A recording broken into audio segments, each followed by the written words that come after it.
Welcome to another episode of Behind the Business presented by Gore Mutual. I'm your host, Ian McLean, President and CEO of the Greater Kitchener-Waterloo Chamber of Commerce. This podcast is recorded on the traditional territory of the Neutral, Anishinaabe, and Haudenosaunee peoples. Each week I sit down for candid conversations where we go beyond the boardroom and behind the business to uncover the real stories of Waterloo Region's business community.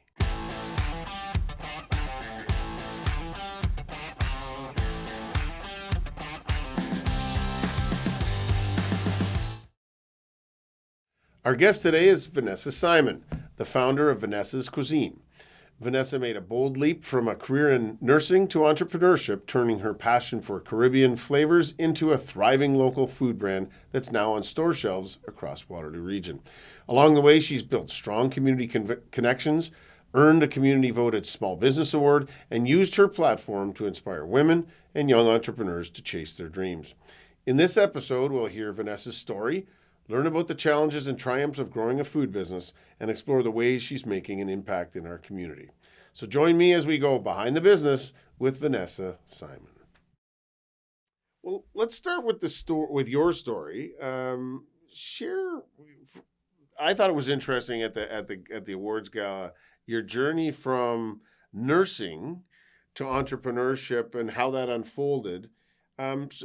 What was it that inspired you to make that step and start Vanessa's Cuisine? And so that's the funny part I say to people. It's not something that I said, okay, I'm going to go start Vanessa Cuisine and start cooking. Mm-hmm. I was home on physio. I simply made some food for my sisters and a few friends. They put me on Instagram and that was it. It just kind of took off. So the next week, I was getting all these orders. I had to actually make a page, right? Because I just had Simon V14, right? That was it. So I just cook. I made some food for my sisters, a few friends, and they were tagging me. It was during COVID. So everything was closed. Mm-hmm. Talk about a perfect time for people to try my food. Mm-hmm. So we started out making just chicken and rice, some jerk chicken, but strictly chicken. The next week, I was getting order for oxtail, so 10 pounds of oxtail. Next week, we're getting order for goat. So I was kind of flying. Mm-hmm. Couldn't believe it. I did make some food for a customer of mine because her dad passed away. She called me, hey, Vanessa, my dad passed away. Funeral is tomorrow. Can you make some food?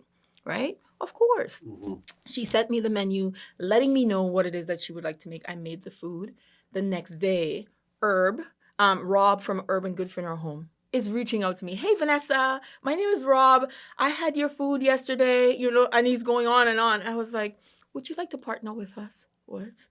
Do you know what I mean? Mm-hmm. So for me, it was kind of surreal, right? It was happening. It wasn't something that I planned to do, but it was just happening, right? Mm-hmm. And so I was doing backyard weddings because there were so many people had their weddings booked.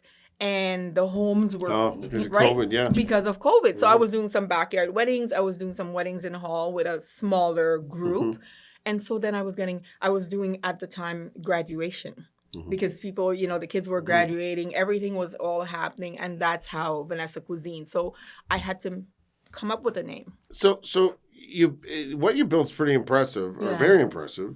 It started as in what you've described as that small catering venture. Yes. So during that period, it's now grown into a thriving business, and your products. What I found interesting, as I was reading the citation is that your products are on shelves in major retailers like Freshco. Yes. That is not an easy thing. That is tough to get on the grocery shelves or get space in freezers or fridges in any grocery store.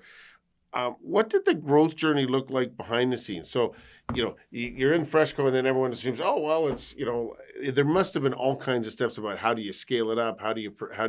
What were some of the things behind the scenes that either tested you or that you learned from along the way to where you are today?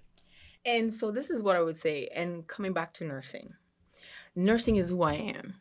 It's what I do. Mm-hmm. And because I do it from the heart, everything I do from the heart. So one of the menu that I made was, or items, we call it bake. Some Jamaican may say festival. Like it's similar. It's not the same thing, right? And so they would come and they would talk about the customer, these brown things. Some people would say they're festival. Some people would say sweet cakes. Yeah. Or, everybody has a name for it. And they were talking about it, how good it was, right? I did a PD day for the teachers. And they made me a vendor for Waterloo District School Board. The kids are tagging me, reaching out, like, check out Vanessa Cuisine. Word on the street. She's bad. And they said AF, and I said to my daughter, what is does that mean? I you're didn't know. You're the same age, or same vintage as me. I wouldn't know what that meant. I do now, but I didn't know. Right. But because we were talking about food, I wasn't even thinking. She said, "It's okay, Mom. You made it, right?" So along the way, because I was still in the gray area, a friend said to me, "Oh, Vanessa, you're cooking now. Waterloo District School Board is not school board, but small business is giving a grant. You do a course." So I applied for the course, did the course. Oh, right. And so that was what actually put me, I registered my business, but then to be licensed and certified and insured and they all do a those great kind of job with, especially for startups and solopreneurs, Yeah. getting you started in licensing and all those sorts of things. And all those sort of things. So they took a chance. I mean, I could cook. I didn't know anything technical. About the business. Right, about the business. Yeah. So then they introduced me to the Lift Off. Yeah. Right? So which is another Lift Off program, which is at SDG Lab. Right. Yeah. Right. So my coach was Ajoa from For All. Oh, wow. Right? Oh, yeah, that's right. Yeah. Yeah. So she was my coach. And so we decided that part of the program, we wanted to make something. And so what I wanted to make, because this bake all of a sudden became this hit, right? So we are going to, get the packages, put it in a package. But when I realized that it was a double package, you got to do the plastic and the box. And we were going to call it Bake in a Box. We decided to do the mixes. So even though I created the first mix, and it's like a cake mix, created the mix, and then I was in an OK Tropical, Oma Fresh Food, SMK. Like I went, and the love that I received, amazing. So while I was doing the sampling in OK Tropical, I said to one of the customers, "Would you like to try?" She said, "I really don't like deep fry." I said, "But you don't have to deep fry it. You can bake it. And you can also add some coconut." She said, "But Vanessa, why don't you?" So that's how we came up with the second product. So we got the regular, and then we got the coconut. So you had a focus group at when you were trying to pitch at another group? Right. So, and they let me. I went to No Frills. Like No Frills, and like Derek says, yeah, well, the person before him said yes, and when I went back, he was gone. But Derek says, "Okay, if you bring them into me, I'll take a look at it and see." So I left him with the packages, and I came back, and he said, "You know what? I really like these packaging. I wish if this was something that I would have done when I was younger." And so I'm feeling nice now because he liked the packages, and he said to me, "I think I would try 5 and 5, because I had the regular and the regular coconut." So I brought him 1, 2, 3, 4, 5. Yeah. And when I brought it to him, he's like, "What am I going to do with this?" I meant 5 cases. No, 5 cases. Okay, well that's okay. So, and that's actually maybe the way I'll ask this. So you come from healthcare, and you've already talked about love and the integrated, the way that you care about what you're making and who's ultimately going to use or eat your product. Yeah. But compassion in your business, and it's part of your leadership style. How do you kind of connect the two? You talked about nursing, you talked about making food. What's the connector of those things? The connector, because you're doing it with love, right? I always say to people, when you do something, you do it from the inside. When I had my patient, it didn't matter how short we were. I took that extra time, and that's why the family would say, "Vanessa, we knew you were here," because their nails were cut. Their mouth was clean. Their faces are shaved. Like there was no excuse. I did it with all love, thinking that if it was me, this is what I would have liked for my mom, my dad, for whatever it is, right? So now I'm cooking, and I'm making you some food. There are no shortcuts. I want you to eat that food.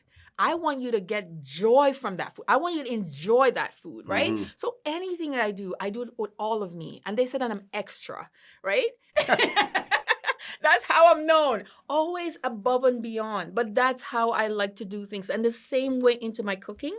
If you order something from me, and I know you do a salad and whatever it is, I'll give you a little extra something that you did not even, order. but just for you to try, and you would not believe, it's just me. Even at a girl for a young age in Guyana, when my dad would say, "Can you bring me 2 spoons of food?" And I would bring the food, and he said, "Take it back. That's not 2 spoons." You know what I mean? So I was always extra, and now I'm trying to kind of tone it down a little bit, but it's who I am. Okay, so you're successful as an entrepreneur, and you're become you're with your brand and some of the success you've had. You're a community figure.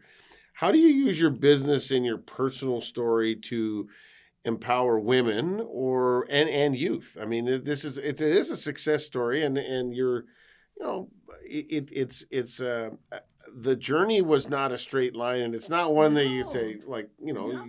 it's a unique set of circumstances. But how do you use your success to empower or to encourage women and youth? And you know why that is so easy? And again, back to nursing. Even when I was doing nursing, I was part of women's group, right? I was part of Aboriginal workers and worker colored group. I did the union stuff. So I listened to people and their problem. I went to the table and I bargained, right? So it was easy. Like some things was easy to do. Me listening to you, right? I always like to say, talk to me. I can listen, and that's what I do. It's not that I don't have problems, right? But listening to someone else's, right? And able to give them advice and to say, okay, me figuring out how I can help you, right? You don't have to do this alone. And this is what I say to people. You ask for help, even if you think you may not get the answer that you want or the response, just reach out. Yeah. The Behind the Business podcast is made possible through the support of our title sponsor, Gore Mutual. Proudly Canadian, Gore Mutual has stayed true to one purpose for more than 185 years: insurance that does good. It's the reason they exist. They believe that when we focus on being good, doing good, and spreading good, we all thrive together. We're grateful for their continued commitment to our local communities and the positive impact they make every day. For more information, visit goremutual.ca. So community is a big part of Waterloo Region as a whole. Yeah. Like our neighborhoods, our townships, different cities, and different community groups within each community. So, I think this story, as I was reading your citation, it kind of embodies that spirit, right? Community and connection. So at our recent Small Business Awards, you were named the Exceptional Small Business of the Year for 2025. And I think one of the things that I think you mentioned to me on that evening that made it pretty meaningful is it was the community that was voting. It was. You didn't put your own application. It was like people put your name and said, you know what, Vanessa should this is who we wanted to relate. So you won because the community nominated and voted for you. What did that mean for you, or what did that moment mean for you, and how has that community support grown and influenced the way you're building and growing the business? And that's why I had so much tears of joy, because I'm saying, look at what they've done for me, for us as in Vanessa Cuisine. The love that we've received, because it's no longer like an I thing. Phenomenal, amazing, right? So it's like the community is voting for me. I don't even know who entered my name. I had to choose 2 out of the 3 nomination, right? And I go to like some places for pizza and stuff for my grandkids, and I talk to them about it. And I think I just have that spirit. I'm a people person. I talk to them, oh, Vanessa, and I told them I was nominated, can you vote? Don't worry, you're going to win. And so they had more confidence in me, that I did for myself, right? And so it is nice to see that the love, and my business is the way it is. Vanessa Cuisine it's where it is because of the support, right? I went to No Frills and then I went to Fresh Go. And she said yes. She didn't have to say yes, right? I was making... Quite a salesperson, because that is not an easy thing to get them to say yes. Yes. And then I was doing another delivery at Freshco one day, and a guy was there. And he was wearing his lanyard, pull out his phone, because I wear me everywhere I go, Yeah, right? yeah, And yeah. Vanessa Cuisine, like, if you're in all these stores, it means that your products speak for itself. Would you like to go to our head office and meet our buyers? I said, of course I would. I would fly. Yeah. Yeah. And so I went to Toronto listening, and the person called me. So he sent me his information, said, this is my name, this is Yeah. the person who's going to call you. The person called me, and I'm like, oh my gosh, he's real, Yeah. because they tell you anything. Yeah. And I sat there, and him saying to me that we would like to make you a vendor for Sobeys. So I'm meeting the buyers, and he's telling me this. And people they think that I'm so tough, but I could be like such mush, like jello, because I'm like, am I really hearing what he's saying to me? Is he actually saying, Yeah. you know what I mean? That Did I hear you right? Yeah, did I hear you right? And so that's what he said. And he says, okay, we're going to start in 8 stores. Looks at my packaging, because my packages is just like English. When your packages are done, we'll get you bilingual market. I'm thinking, he's actually speaking French right now, okay? Yeah. Because I'm hearing what I'm hearing, but it sounds so surreal. Like, how could you actually just meet someone? Well, that's when you know the product is the right thing. Because, I mean, all of those details about saying if you're going to do business, I mean, there's some requirements of, the bilingual, et cetera, and packaging. I mean, if they want your product and they're helping you deal with the hurdles, that's incredible. Incredible. Yeah. Incredible. Okay, so the food industry is not an easy one to be in, because it continues to evolve, and it's becoming. I mean, there's just so many. I mean, the country is changing. Our community's changing. There's lots of different tastes. People want to experience things from around the world. So I think that's one that I think is evident to anyone in the food industry broadly. But what trends do you think are going to shape the future of local, culturally diverse cuisine, and so whether it's the restaurant side or the packaging, like the consumer side, what do you think is going to drive those markets? Well, for me, I think what's going to drive the market, if I continue with consistency, continue doing what I do, don't change it. Do you know what I mean? Yeah. Because at times when we see ourselves grow, we're starting to get greedy, and that's the way I call it. But this is who I am. I am a person that do something no mediocre, right? Not halfway. I do it all the way. So I'm currently doing lunches in the French school at the daycare. Yeah. Right. Starting from 1.5 years, to 4 years old. And I did a piece. Really? Yeah. And I did a piece with CBC. I did a 2-day trial. And the teacher said the kids would say, Madame, more. Yeah. More, Madame. Yeah. So I'm now doing 5 days a week, because what they were saying is that they were throwing so much food away in the garbage. And now the kids are eating, right? That brings me so much joy to hear that a parent knows who I am, because, their child had food, they ate, some of them would just say to me, hey, Vanessa, what did you put in this food? I usually have to feed, my 2-year-old, but she's eating by herself. So there's, and it's interesting. The two sides are, and in some respects, they're very different. I mean, you're doing the catering side on a 5 days a week in a school.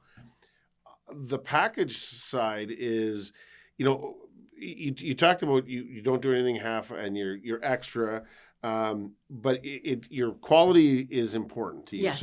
So if you think about whether it's, and I guess this is the question, in order to scale and get bigger, what is the thing you're most worried about? Because quality is the one thing where you can say, am I going to have to outsource some of the package stuff, and how do I have quality control over making sure it's the same product you would make versus, because you can do that, but there's some steps there. Yeah. So that's one side of it. So the growing and scaling in the package side, but also like there's only one of you, and you're in the school and you're in various places. How do you manage that? How are you going to manage that the the catering side when there's only one of you to manage both sides of that business? So we're right now, we have our team has grown, and continue growing. So we are no longer able to just say, okay, guys, let's go to because we go to Rockaway and let's book the kitchen and pack, and we're taking 20 cases to Freshco or wherever it is that the order is. Now I have to reach out to Rootry to do the co-packing. right? We would do the mixing because Yep. I would like to make sure that The right. it's the right measurement and Yeah. all those kind of stuff. So we would do that. They would do the packaging for me because there are times where you have to say help. Yeah, right? absolutely. And And so that's the part when you get to that right. that scaling part. Scaling part. And even though the larger you order, the cheaper it is, I choose not to go as big. Why? Because the flour and because the best before date says, okay, a year. It gives you at least a year. I don't go a year. I stop at 9 months at least, right? Because I still want you to have that freshness, right? I still want you to have quality. I don't want to make something or make more because I think I can make more money, right? I still want you to have that same, freshness, that Yeah. same joy, that same, you don't want to eat it and say, oh, this tastes, Yeah. right. So that specialness still needs to stay there for what you've Yes. created. Okay. Time goes fast, and I know the number one commodity that most entrepreneurs have is time. So we appreciate you spending some with us. But just as we wrap up, we've got a few rapid fire questions. But last question: you've accomplished a lot in a very short period of time, relatively speaking, with Vanessa's Cuisine. From growing the business and the sort of the community recognition. I have to ask, what's next? Is it to grow? Is it to scale, or have you got new ideas? What's next for you and Vanessa's Cuisine? Well, it's to scale because I got Loblaws reaching out to me, right? They're interested in my product. And when you get these people reaching out, you're thinking, well, someone is playing a joke Yep. at me, right? Are they for real? But he was real, right? And he wanted to carry us into 3 to 4 of their store, not 1, not 2. So it's amazing. So for me, is to continue, to see if we can do it the same way, right? Ask for help when you need, the help. I'll tell you this. When I got an email from Costco, okay? I'm a member of Costco. Wow. And when I saw the email, Costco email flyer is on your left-hand side. And I'm scrolling and I saw the email at the bottom. It's a real email. Yeah. And they're telling me that our information, was, forward to them, and they would like to know if I would be interested in doing roadshow. And so I'm asking, what is a roadshow? What does that mean? It's sampling, right? Yeah. It's sampling. And so for me, that's huge, knowing that I didn't come to you. You're coming to me, right? So what I'm saying is continue, do what you're doing, right? Look and see where you need the help so that you can continue with quality, so that you can continue doing the best, not mediocre. And and this is what I say to kids, like the school kids that I'm now talking to, because I go into the Catholic school board and I do some mentorship. Success is not microwavable. It's not shortcut. You got to take the stairs. There's no elevator. It's hard work. But if you love what you do it from the heart.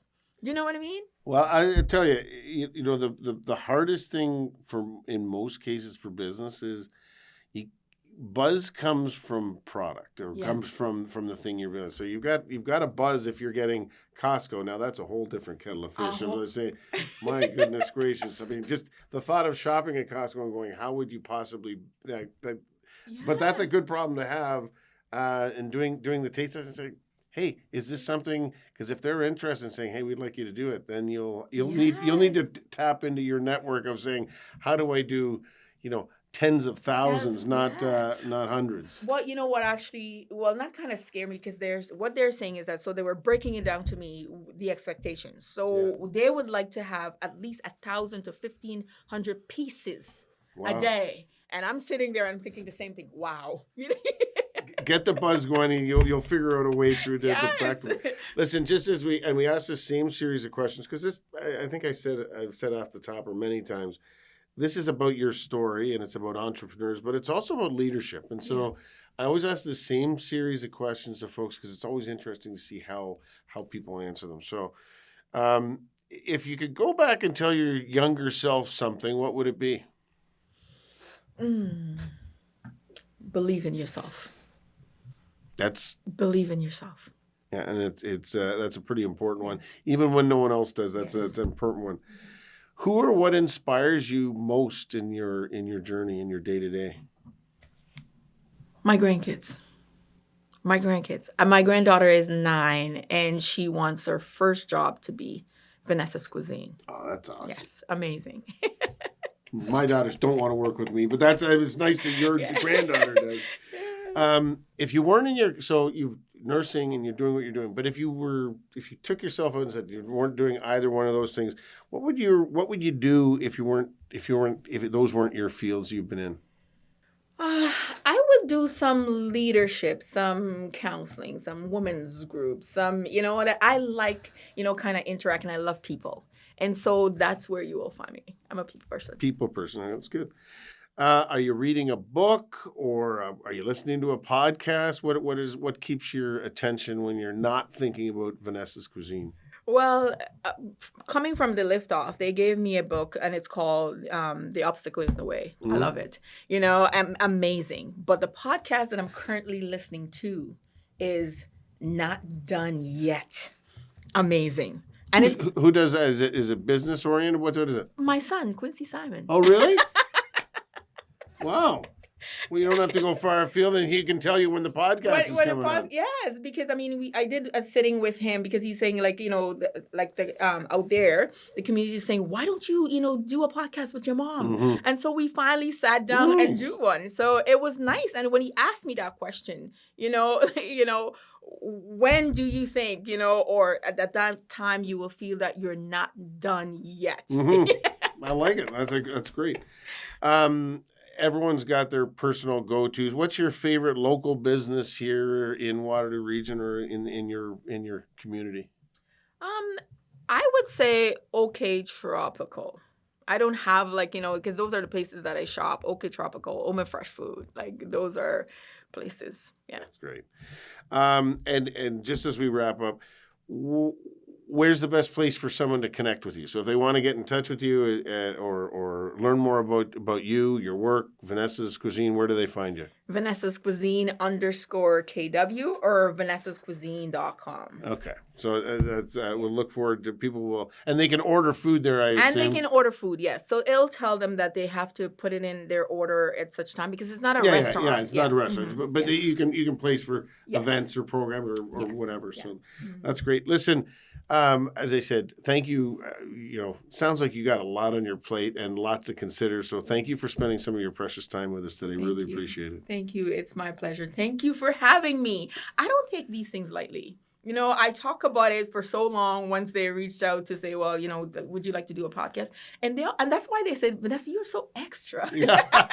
So thank you. Well, thank you. And it's a fascinating story or a success story. And we appreciate you taking time. Thank you so much. I appreciate it. Thank you. Thank you for joining us for another episode of Behind the Business, proudly presented by Gore Mutual, insurance that does good. New episodes drop every Thursday, so be sure to tune in next week. You can also visit greaterkwchamber.com to catch up on past episodes anytime. We'll see you next time as we continue to go Behind the Business.